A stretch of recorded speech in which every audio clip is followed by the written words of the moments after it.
அண்ணா அண்ணா என்ன சாப்பிட்றீங்க? கிழங்கு. அண்ணன் கோயிலில் எல்லாம் தான் கிடைக்குது. ஏன் இன்னைக்கு ஒன்றும் பிஸ்னஸ் இல்லையா? ஏன் என்ன காரணம்? வலை போகலையா? அதான் என்ன காரணம்னு கேட்குறேன். மழையே பெய்யல.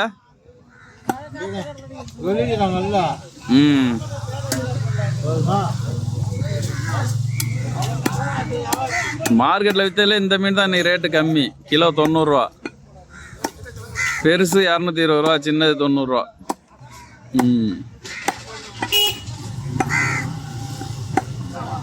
நல்லா வெட்டுறது ஈஸியாக இருக்கு போல. சக்கு சக்குன்னு போட்டு தள்ளுறீங்க.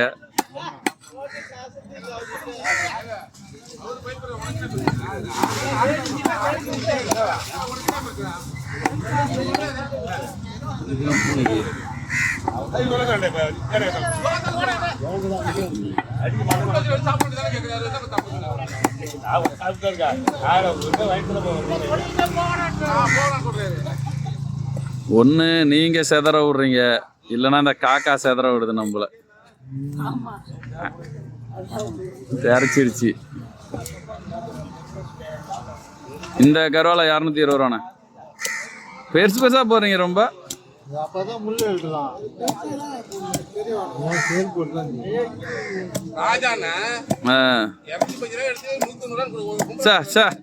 பாருங்க ஃப்ரெண்ட்ஸ், இப்படிலாம் யாராவது மீன் வெட்டி பாத்துருக்கீங்களா? பாருங்க. நான் கூட வீரமணி அண்ணா என்னவோ ஏதோ நினைச்சிட்டேன். என்ன மாதிரி ஆள் பாருங்க. மாடல். டாடாடாடா தூக்கி காட்டினா மீன். இங்க தூக்கி காட்டினா கண்டதா. வா, அப்படியே டைமண்ட் ஷேப்ல வெட்டியிருக்காரு.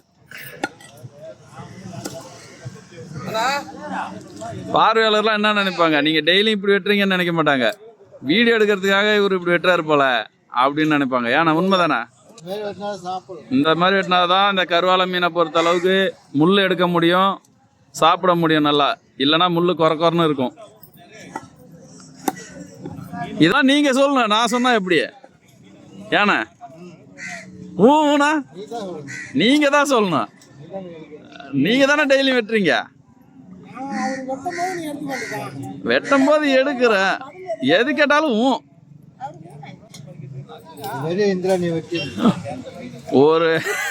ஒரு கமாண்ட் ஒன்று வந்துருந்துச்சு பாருங்க. ஐயோ இவங்களா டேஞ்சரான ஏலக்காரவங்களாச்சே அப்படின்னு சொல்லிட்டு ஒரு கமாண்ட் வந்துருந்துச்சு. பட்டுப்பாக்கம் பெரியமாவை பார்த்து நேற்று போய் சொன்னேன், ஏன் பெரியமா இந்த மாதிரி உங்களை பார்த்து இப்படி சொல்றாங்க அப்படின்னு சொல்லிட்டு கேட்டேன். அவங்க என்னன்னு, எவனா வந்திருப்பான் 300 ரூபாய் 100 ரூபாய் கேட்டிருப்பான், கொடுத்துருக்க மாட்டேன், அதனால இந்த மாதிரி போய் சொல்லியிருக்கானோ. ஆனா உண்மைதான், உண்மைதான்.